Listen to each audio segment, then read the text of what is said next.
ठाकुर का कुआं। जोखू ने लोटा मुँह से लगाया तो पानी में सख्त बदबू आई। गंगी से बोला, यह कैसा पानी है, मारे बास के पिया नहीं जाता।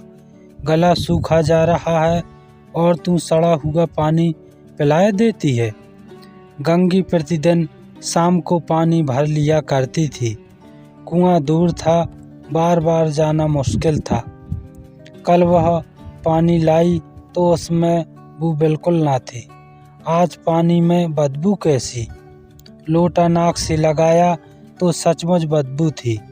जरूर कोई जानवर कुएं में गिरकर मर गया होगा, मगर दूसरा पानी आवे कहाँ से। ठाकुर के कुएं पर कौन चढ़ने देगा। दूर से लोग डांट बताएंगे। साहू का कुआं गांव के उस सिरे पर है, परंतु वहां भी कौन पानी भरने देगा। चौथा कुआं गांव में है नहीं। जोखू कई दिन से बीमार है। कुछ देर तक तो प्यास रोके चुप पड़ा रहा, फिर बोला, अब तुम्हारे प्यास के रहा नहीं जाता। ला थोड़ा पानी नाक बंद करके पी लूं। गंगी ने पानी न दिया। खराब पानी पीने से बीमारी बढ़ जाएगी, इतना जानती थी, परंतु यह न जानती थी कि पानी को उबाल लेने से उसकी खराबी जाती रहती है। बोली, यह पानी कैसे पियोगे, न जाने कौन जानवर मरा है। कुएं से मैं दूसरा पानी लाए देती हूँ। जोखू ने आश्चर्य से उसकी ओर देखा। दूसरा पानी कहाँ से लाएगी। ठाकुर और साहू के दो कुएं तो हैं, क्या एक लोटा पानी न भरने देंगे। हाथ पांव तुड़वा आएगी और कुछ न होगा। बैठ चुपके से, ब्राह्मण देवता आशीर्वाद देंगे। ठाकुर लाठी मारेंगे, साहू जी 1 के 5 लेंगे। गरीबों का दर्द कौन समझता है।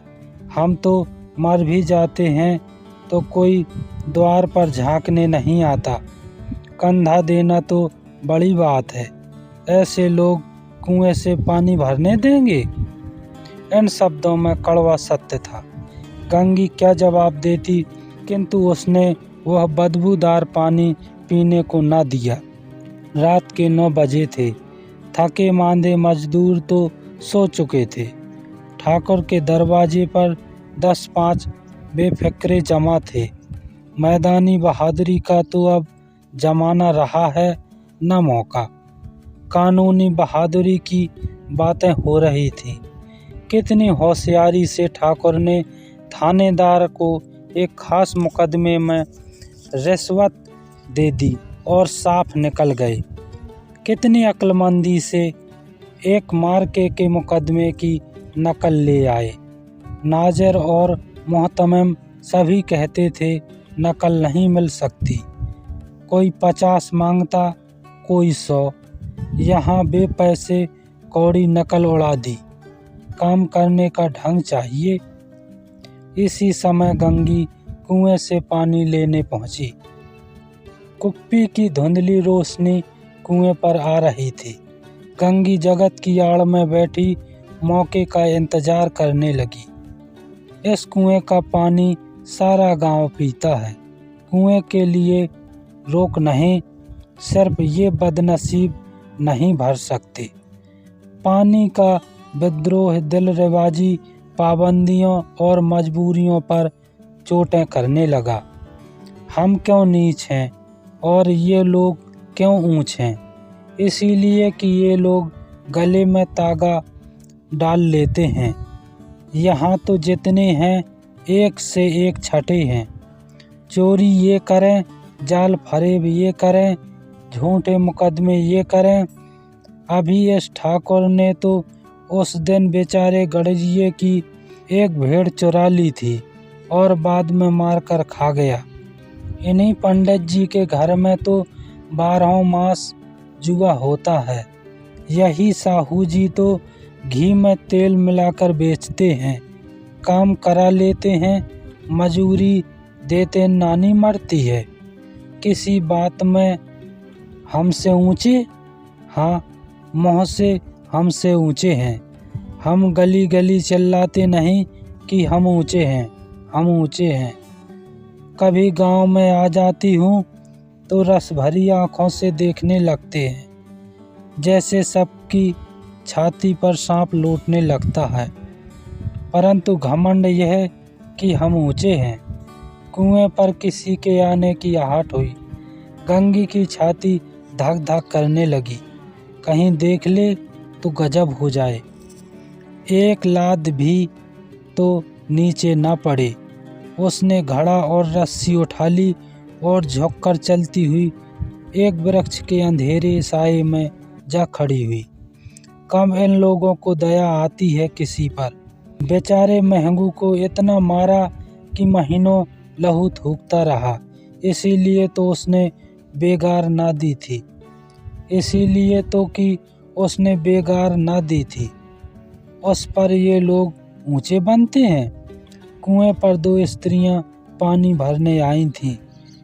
इनमें बातें हो रही थीं। खाना खाने चले और हुक्म हुआ, ताज़ा पानी भर लाओ। घड़े के लिए पैसे नहीं हैं। हम लोगों को आराम से बैठे देखकर जैसे मर्दों को जलन होती है। हाँ, यह तो नहीं हुआ कि कलसिया उठाकर भर लाते, बस हुक्म चला दिया कि ताज़ा पानी लाओ। जैसे हम लौंडिया ही तो हैं। लौंडिया नहीं तो और क्या हो तुम? रोटी कपड़ा नहीं पाती, 10-5 रुपए छीन झपट कर ले ही लेती हो। और लौंडिया कैसी होती है? मत लजाओ दीदी, क्षण भर आराम करने को जी तरस कर रह जाता है। इतना काम किसी दूसरे के घर कर देती तो इससे कहीं आराम से रहती। ऊपर से वह एहसान मानता।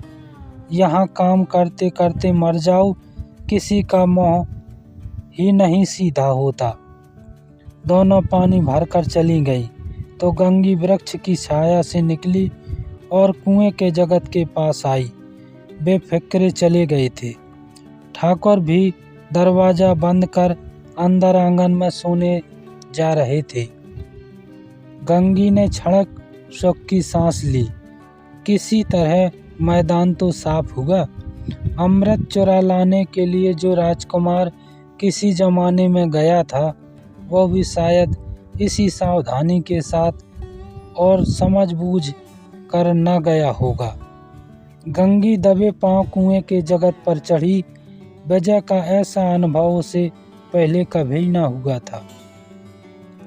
उसने रस्सी का फंदा घड़े में डाला, दाएं बाएं चौकन्नी दृष्टि से देखा, जैसे कोई सिपाही रात को शत्रु के किले में सुराख कर रहा हो। अगर इस समय वह पकड़ ली गई तो फिर उसके लिए माफ़ी या रियायत की रत्ती भर उम्मीद नहीं। अंत में देवताओं को याद करके उसने कलेजा मजबूत किया और घड़ा कुएं में डाल दिया। घड़े ने पानी में गोता लगाया, बहुत ही आहिस्ता, जरा भी आवाज ना हुई। गंगी ने 2-4 हाथ जल्दी जल्दी मारे। घड़ा कुएं के मुंह तक आ पहुंचा। कोई बड़ा सहजोर पहलवान इतनी तेजी से उसे न खींच सकता था। गंगी झुकी कि घड़े को पकड़कर जगत पर रखे कि एकाएक ठाकुर साहब का दरवाजा खुल गया। शेर का मुंह इससे अधिक भयानक न होगा। गंगी के हाथ से रस्सी छूट गई। रस्सी के साथ घड़ा धड़ाम से पानी में गिरा और कई क्षण तक पानी में हलकोरे की आवाजें सुनाई देती रहीं। और कई क्षण तक पानी में हलकोरे की आवाज़ सुनाई देती रही।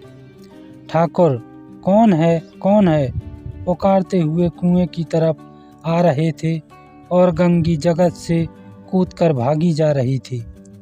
घर पहुंचकर देखा कि जोखू लोटा मुंह से लगाए वही मैला गंदा पानी पी रहा है।